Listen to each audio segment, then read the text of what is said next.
What's up, everybody? It is Chris Aiken from Aftershocks TV and the Classic Metal Show. And just wanted to give you a quick heads up before this next video of my probably my most well-known book, Call Me Chris, A Tale of Healing, Recovery, Selfishness, and Resolve. It's a fun one, all right. It's about the burn accident that I was in 1994 and how I came back from it and what a nightmare it was. It's a tough read, but it's probably the best reviewed book that I've had of the six. So I invite you to check it out. Call Me Chris, A Tale of Healing, Recovery, Selfishness, and Resolve. Available now on Amazon.com, as well as at my website, chrisaikenbooks.com. You know what else is available right now? This episode that you actually came to see. Here it is.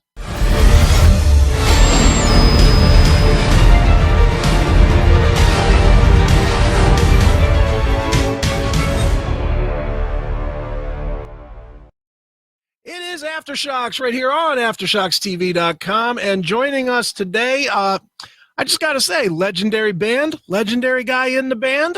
You know him from the band Cannibal Corpse, who has a brand new album, Violence Unimagined. And, you might remember him way in a distant past from Malevolent Creation as well. He is the rhythm guitar player of Cannibal Corpse, as he has been for 15, 16, whatever years at this point. It is the mighty Rob Barrett. Rob, how are you, man? Good, Chris. Good to talk to you again, man. It's been a little while. We were just reminiscing about the old Agora there. Yeah. Good times, man. Well, Rob, I'll tell you what is good is that you guys are back with you guys have battled through I would say probably the most difficult time in the band's history with, the stuff that we're not really going to talk about, but you guys have had a turbulent time coming into this record, man. So talk a little bit about, how things are different now and how it all worked together to create Violence Unimagined. Well, yeah, I mean, dealing with this COVID situation definitely throws another curveball. Sure. We're not the kind of band that sits on the sidelines for too long. Mm-hmm. But due to that, that's why we're not out on the road right now, as all the other bands do, obviously. But I mean, we're known for releasing a record every 2-3 years tops, and touring for at least 2.5 years for that record. So when we ended the last tour cycle for Red Before Black, our plan was, okay, let's stay home and write and record a new album and then get back out there in November 19. Right. And, well, actually not 19, 20. And that just wasn't able to happen because of the COVID thing. Sure.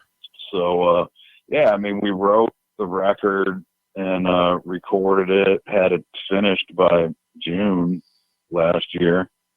And we wanted to release it in last November and start touring to promote it, but no tours were able to be booked. Sure. So we just decided to hang on to it until April. So then by the time that we actually can tour again, the album won't be, a year old by then. Right. Sure.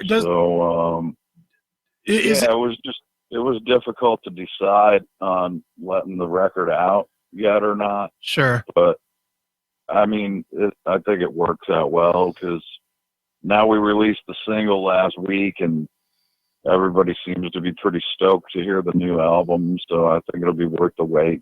Sure. Is it difficult for you to stay, not you personally, but you guys as a band, to stay interested in a new record that you've already personally lived with for about a year? Well, oh yeah, absolutely. Because we haven't played it live yet. That's the whole thing. That's why we feel like we're just sidelined right now with our hands tied behind our backs. Because we were just, as soon as we finished tracking the record, we were like, oh man, I wish we could get out there and start playing these songs. Right. And that's always how it is whenever you release fresh stuff. It's, you can't wait to get out there and, show everybody the new material. And then all of a sudden, oh, well, we can't tour yet. We don't even know when we could tour again yet still. Sure. Because nobody's booking tours. So, right. Yeah, it's just frustrating in that aspect of the whole thing is sitting on a fresh record and, by the time we can tour again, it won't be a fresh record, but I mean, at least we'll have that going for us as like nobody will have seen any of the songs live yet. So in that way, it's still fresh. Sure. Now, if that makes any sense. Oh, it does. It definitely does.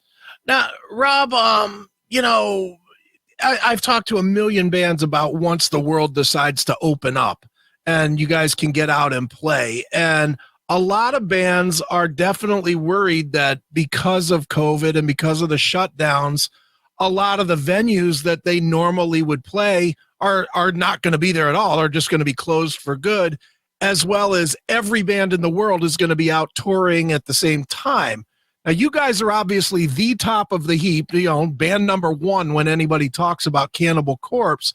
Do you think that you're going to have to fight to get venues, or do you think because of the, long-standing, history of the band that you guys will probably get a break that a lot of other, lower mid-tier bands will not get? Well, that's an interesting question because we've never experienced this before. This is like a whole new scenario that's been thrown at us here. I think there's definitely going to be a whole new landscape when it comes to venues and where we're going to be able to play and where we can anymore because they weren't able to stay open. So many small businesses, including venues, are, they're suffering just as we all are. Sure. Because we're not allowed to work. So it's just, I don't think it's fair to us, but what can you do, when it's a health issue? There's just nothing that we can do about it. So we just have to sit back and wait. Yeah. And I think when everything does open up again, like you said, everything is going to be different. I think it's just going to be a whole new thing that we're going to have to deal with. And I think when it comes to us being able to get in, certain venues or whatever, like you were saying, that's all up to our booking agent and, what he could get booked or not. Sure. And I don't think as soon as things are open again, he's not going to have a problem with, getting us a tour booked, because I would like to think that we're one of his priority bands, hopefully. Sure. And not only that, I mean, like I was saying, Cannibal Corpse is the premier death metal band. There's a lot of death metal bands, but if somebody's going to book a show, there's nobody there. There's nobody in that genre. There's nobody in the death metal genre that anybody's going to book in front of you guys. I wouldn't think. No. Well, yeah. I mean, trust me, we want to get out there as soon as we possibly can. Sure. Because this is how we earn our income. Sure. This is our job. So we've basically just been sitting at home, just sawing through our savings. And so we're ready to get back to work as soon as we possibly can. And that the whole thing about like the when and the where is still to be determined. Right. But I mean, we're definitely going to try and get out there as soon as we can. We might not be the first wave of tours, but we'll definitely be right there in the front. Sure. Definitely. My guess right now, at least from, us talking with our management about what's going on, like just the state of everything at this moment, we're looking at we're just hoping that we could do something by January 22. Oh boy, another whole year. Wow. Yeah. I mean, hopefully that's not the case. Hopefully things will open up before that. But, I'm hearing people saying that all these festivals in Europe that were booked are not going to happen. Like, they're going to end up getting canceled. And I mean, we'll see what happens. There are some festivals coming up. Obviously the summer festivals in Europe are a huge thing. Mm-hmm. And I'm just hearing rumors that they're probably going to get shut down before they happen. Yeah, well, and it's unfortunate, but I mean, I don't think it's a crazy thought to look 4 months from now and think that they're not going to let 100,000 people, gather at Sweden Rock or Wacken or any of those festivals, Right. It's crazy. But, well, let's move off of this ugly topic. Let's go to something more fun. Let's talk about the new record. Let's talk about Violence Unimagined. Obviously, the biggest change is Erik Rutan joining the band. He's legendary in his own right. So talk a little bit about him. I know you guys have worked with him and he toured with you and, he's produced you guys a bunch of times, but how did he impact actually writing these songs and creating Cannibal Corpse music? Well, yeah, I mean, starting off from the beginning, we've all known Erik since probably at least 89. Mm-hmm. At least for me, I met him when he was in Ripping Corpse around that year. Right. And, like, we've done shows and toured with him over the years many times.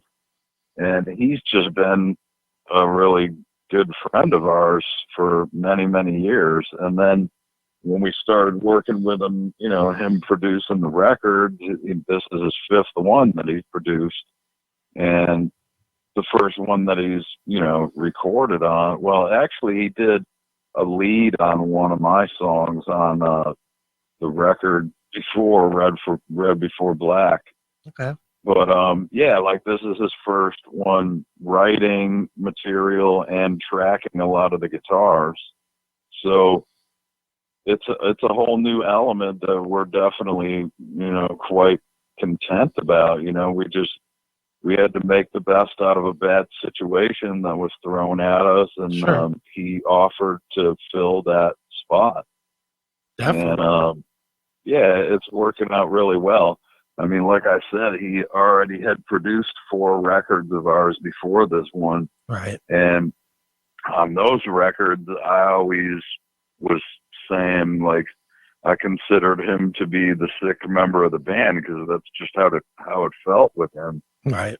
Just having him really invested in our songs and, like, trying to get the best sound for us. And he knows the tones that we're going for, and because he's a death metal guitarist and vocalist too. Right. So I think he just had the complete picture of what we're trying to go for sonically. And it was just a good fit from the beginning. And, now that he's in the band, it just totally makes sense. And he wrote 3 songs, music and lyrics, so he jumped right in. Sure. And at first I was like thinking, oh man, hopefully his songs aren't going to completely sound like Hate Eternal, Right. And when he started showing us his stuff, I was like, oh man, holy shit.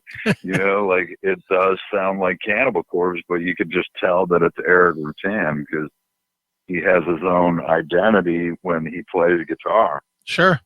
And, he brings a lot to the table, and he has a very positive attitude. We always have fun around him, and, he's just been part of the family for a long time. So sure, it's just working out really well. Sure. And for anybody that knows Erik's past, the one that, if there's a difference between what he's done, whether it's with Hate Eternal or any of the 900 other bands that he's been in, and what you guys do, is that he's a much more technical guy. I think you guys just let it fly sometimes. It just, it becomes what it becomes, where he's been much more technical throughout. And listening to, I mean, I've only heard the single so far, but listening to the single, it sounds like you guys are tighter than you've ever been, performing. Is that a result of Erik, or is that just a result of you guys were so in tune when you went into the studio?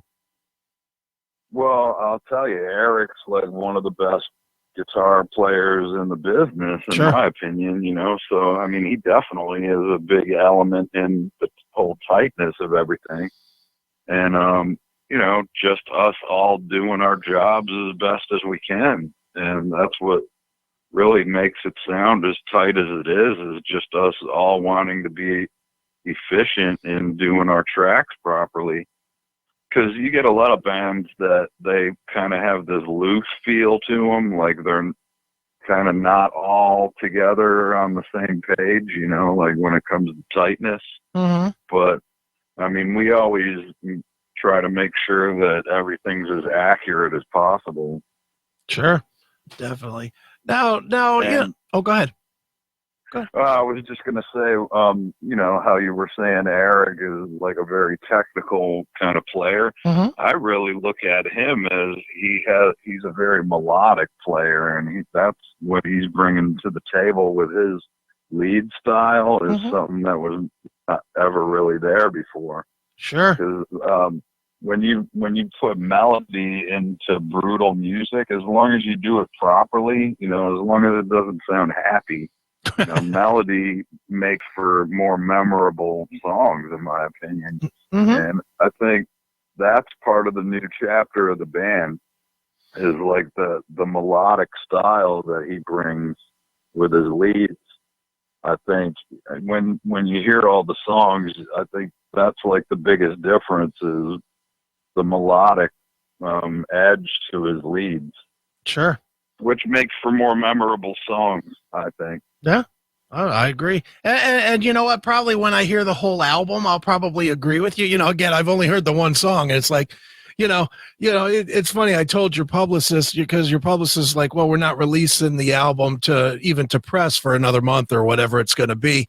And the answer I gave her back was, well, it's Cannibal Corpse. I kind of know what I'm going to get, it's not, it's. Yeah, and you know what? We pride ourselves on what you just said, because sometimes bands get to this point where they're like, they're just kind of getting tired of what they've been doing, and they, try to mix things up and change their sound. And sometimes that backfires. Sure. Like, it seems like the only band that's really ever been able to get away with that is Metallica. Sure.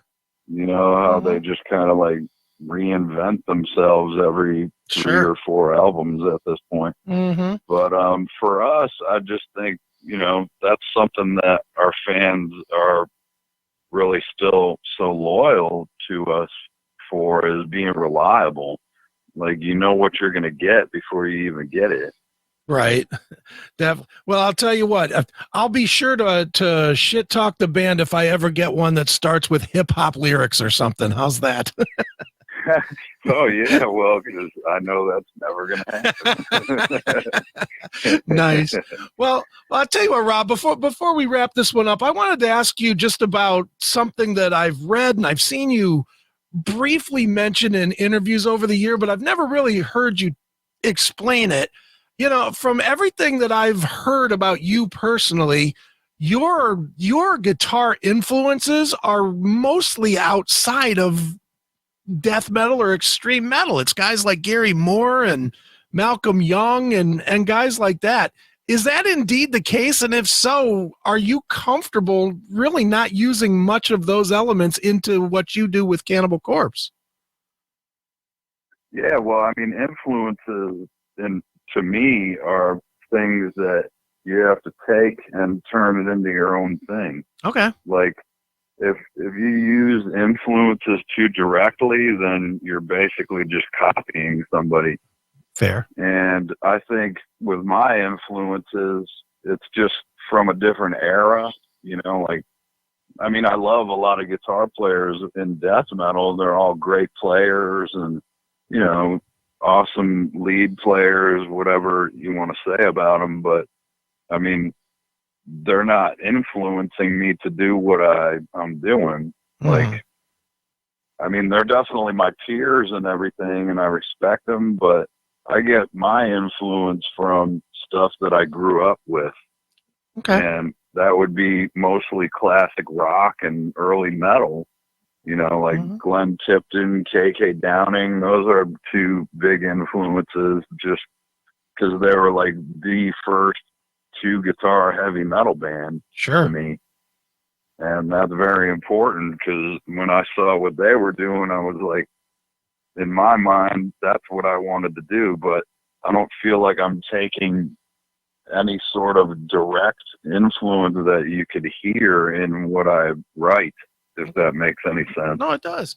It's just, just every time I've heard you mention, especially Malcolm Young, it's like, I understand his importance in AC/DC, but it's like, well, somehow I'm not feeling the direct influence with your playing and his.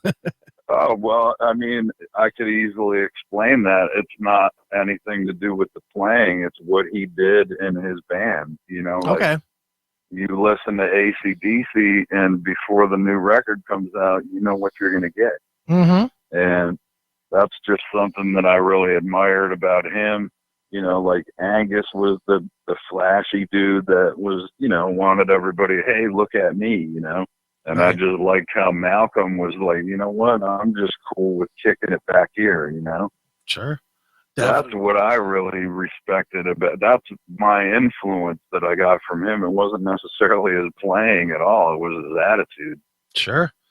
Well, it's definitely worked out well for you over the years, man. You've had a long, great career with at least two very great bands. And certainly right now, Cannibal Corpse is firing on all cylinders. New release, Violence Unimagined. When is it out, and where should people go online to keep up with you guys, man? Well, the release date is April 16th. Okay. And, I mean, obviously we already have that single that's been out for a week. Right. And, that's about all I really know about it.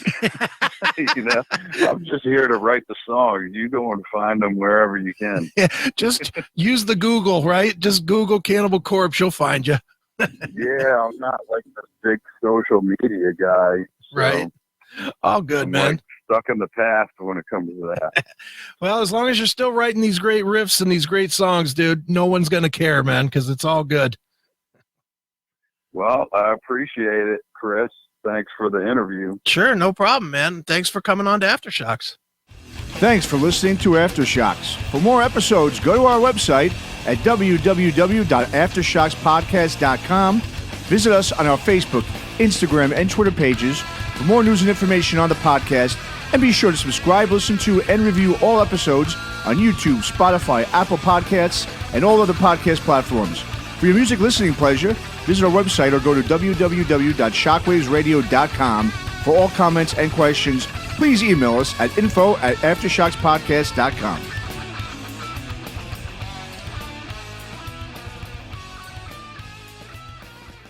All right, everybody, another great interview right here on Aftershocks TV. And before we go, just want to remind you one more time, make sure you get over and subscribe to the CMS Podcast Network, CMSPN.com. You can watch, you can listen, you can subscribe to everything that we do. Not only us, but the classic metal shows, Shockwave Skull Sessions, Talk to Me. It's all there. One site. Get 4 great shows. Never have to do anything again but be entertained. So check it out. CMSPN.com, CMSPN.com, CMSPN.com. Until next time, folks.